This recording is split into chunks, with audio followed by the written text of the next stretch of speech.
Hello everyone, welcome to my channel. So guys, in this video I am going to talk you about the IPC sections. Okay, जैसे कि आपने thumbnail पे देखा है कि इस वीडियो में मैं आपसे क्या बात करने वाली हूँ IPC सेक्शंस की कंप्लीट डिटेलिंग के बारे में, जो कि सुशील कुमार के ऊपर लगेंगे या फिर लग रहे हैं। ठीक है, सबसे पहले first I am going to talk you about कि आईपीसी सेक्शंस होते क्या हैं। That is the in English we call it as Indian penal code, और अगर हिंदी में बात करें तो हम बोलते हैं भारतीय दंड संहिता। ठीक है, आप में से बहुत सारे बच्चे जो किसी भी स्टेट की पुलिस के एग्ज़ाम्स की तैयारी कर रहे हैं, or even if you are a UPSC aspirant and wanted to become an IPS officer, then this video is for you because you have to know about the IPC sections.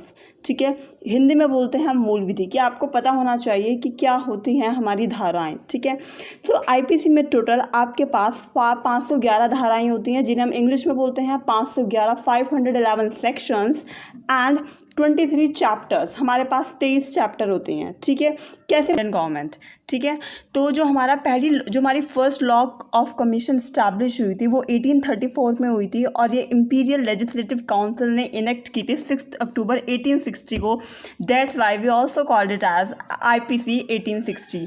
ठीक है, तो committee ने अपनी report भेजी first law commission को, जो commence हुई 1 जनवरी 1862 को। ठीक है, जो ये IPC की धारा है, ठीक है, ये सिर्फ इंडिया के टेरिटोरियल एक्सटेंट में ही लगती है। ठीक है, कभी कभी आपसे क्वेश्चन पूछा जा सकता है कि और कौन से ऐसे देश हैं जहाँ पे ऐसी धाराएं लगती हैं, तो वो देश जो अंग्रेज़ों की कॉलोनी रही है, इधर पाकिस्तान, बांग्लादेश और जो भी बाकी कंट्रीज हैं जो कॉमनवेल्थ के कॉलोनीज़ रही हैं, उनमें भी कुछ ऐसे ही लॉज इनेक्ट होते हैं, अभी सिमिलर लॉज। ठीक है, तो 1883 के चार्टर एक्ट के बाद जो गवर्नर जनरल ऑफ इंडिया थे लॉर्ड बैंटिक, ठीक है, उनमें जो 4th पर्सन थे, जैसे आपको पता है कि 4 लोग थे, तो उनमें से जो 4th पर्सन थे वो उन्हें बनाया गया लॉ कमीशन के लिए, that is the common criminal code बनाने के लिए। तो उनमें से जो 4th वन थे लॉर्ड मैकेले, वो पहले इसकी फर्स्ट विधि के पर्सन थे कि उन्हें बोला गया था कि आपको कोड बनाना है। ठीक है, तो 4 मेंबर थे, एक तो लॉर्ड मैकेले खुद जो कि इसकी अध्यक्ष कर रहे थे, और जो बाकी के 3 थे मैकलेड, मिलेट और एंडरसन। ठीक है, तो ऐसा करते करते 14 अक्टूबर 1837 को इन्होंने अपनी रिपोर्ट सबमिट करी, फिर उसके बाद 2nd रिपोर्ट, 3rd रिपोर्ट। ठीक है, तो ऐसा करते करते ये रिपोर्ट आई, तब तक 1857 की क्रांति हो गई। ठीक है, और ब्रिटिशर्स को लगा कि क्या कहते हैं, हमें अब कॉमन सिटीजन कोड फटाफट लाना पड़ेगा, तो लॉर्ड कैनिंग ने अपने साइन करे, और 6 अक्टूबर 1860 को, क्योंकि 1857 में तो क्रांति हुई थी और उसके 3 साल बाद ही इन्होंने जल्दी आनन फानन में लॉर्ड कैनिंग ने साइन करके क्या कहते हैं IPC को अपना एसेंट दे दिया, और IPC 1860 लागू हो गई। ठीक है, तो आप सोच सकते हो 1834 में जो फर्स्ट रिपोर्ट आई थी तब से लेकर और 1860 तक इसकी पूरी कहानी क्या है, ये कैसे स्टार्ट हुआ था। ठीक है, और इसके अलावा ये India, Pakistan, Bangladesh, Sri Lanka, Singapore, Myanmar, Brunei, वो आदि देश जो कि अंग्रेज़ों के कब्जे में थे, ये वहाँ भी लागू होती है। ठीक है, तो ये सारी चीज़ें थी IPC के सेक्शंस के बारे में कि IPC होती क्या है। ठीक है, तो IPC को थोड़ा और डिटेल से जानेंगे, बट उससे पहले हम बात कर लेते हैं सुशील कुमार के बारे में। ठीक है, तो ऑब्वियसली बात है, you know him very well, after all he is the first Indian in wrestling to won the medals in Olympic Games. Okay, and not only one, it's a double Olympic medalist. Okay, so who is he? He is a 38-year-old Olympic medalist, and he was on the run since the murder of a 23-year-old national champion wrestler Sagar Dhankar following a fight at a New Delhi's Chhatrasat Stadium on 4th of May.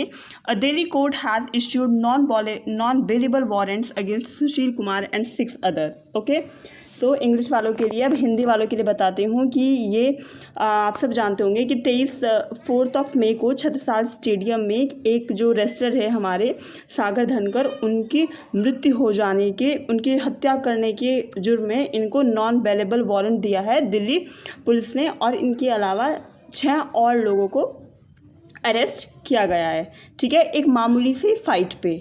ठीक है, अब जब fight हो गई, ठीक है, फिर उसके बाद इनके ऊपर कौन से सेक्शंस लगे, ये पिछले 3 या 4 हफ्ते से घूम रहे थे different states, first on Haryana, then Uttarakhand, UP, Punjab and then again on Haryana. तो इन्हें अलग अलग जगह घूम रहे थे, तो इनको अरेस्ट किया गया। ठीक है, फाइनली तो बात करते हैं कि IPC के किस चैप्टर के अंदर और कौन से सेक्शंस की धाराएं इन पे लगती हैं, ठीक है।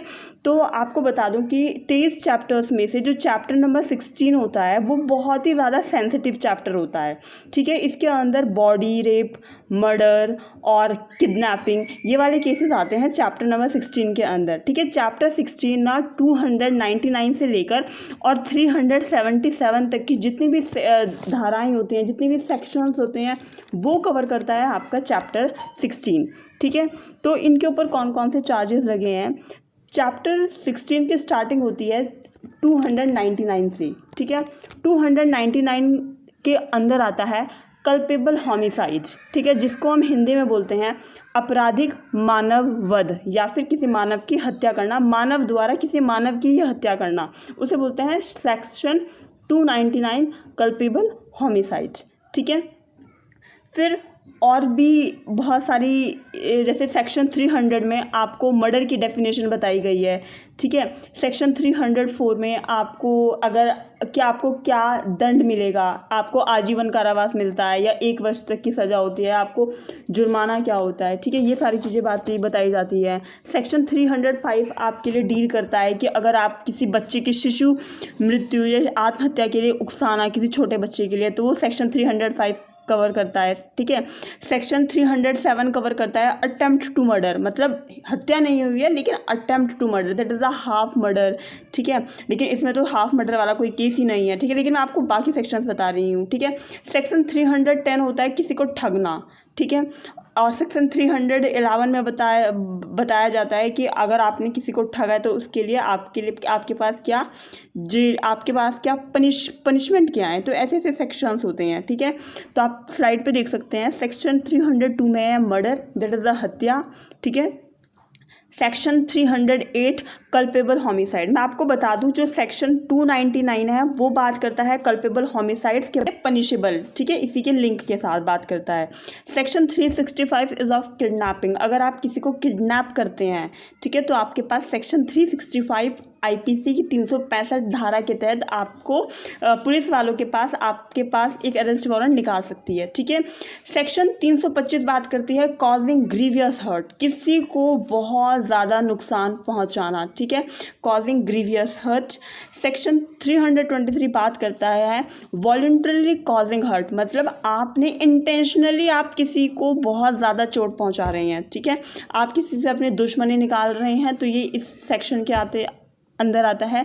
Section 341 talks about the wrongful restraint, मतलब बचाने के लिए भी, रिस्ट्रेन करने के लिए भी रॉन्गफुल तरीका, गलत तरीका। और 506 आता है क्रिमिनल इंटिमिडेशन, ठीक है।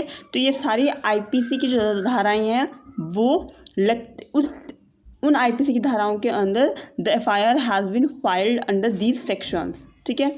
नाउ जो हमारे रेसलिंग फेडरेशन ऑफ इंडिया है, इनका क्या कहना है, Indian wrestling image has been tarnished due to accusations against Sushil Kumar. Definitely if you are a reputed person and you do something which is very shameful to the society, your image will go down. Definitely no one will appreciate you or bravo you, hey brother, you did a very good thing, because you did a very shameful thing. So definitely any federation will say that this is a very image broken thing, but he did, okay. And he had won the bronze in 2008 Beijing Olympic Games and silver in 2012 London Olympic Games in 66 kilogram categories.